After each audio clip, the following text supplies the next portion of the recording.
बिस्मिल्लाहिर्रहमानिर्रहीम। अस्सलाम वालेकुम नाज़रीन। कसूर का नवाही इलाका है भीमेवाल, जहां पर 10 साल बच्चे पर वहशियाना तशद्दुद का मामला पेश आया है।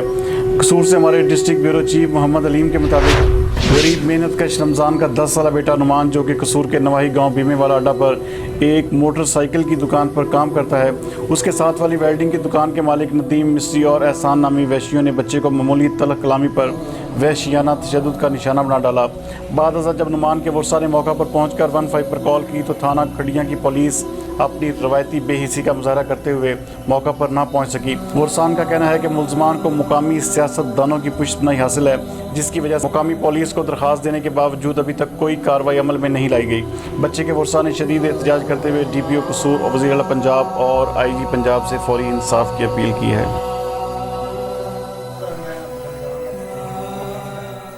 मेरा नाम नुमान है। मेरे जान का मुंडा तो मैंने इंजन नाम नदीम ने ते साने कुट्टा ते ओने सिर रेम थले सिर दे ता मेरा तो पिछो मारे मुक्के मुक्के ते लोहे दी पै भी मारे। किन्ने मारा है?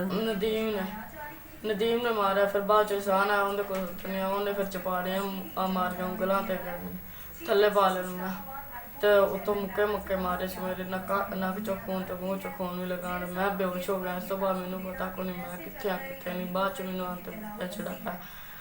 फिर छड़ाया तो फिर मैं दुकान ते आया।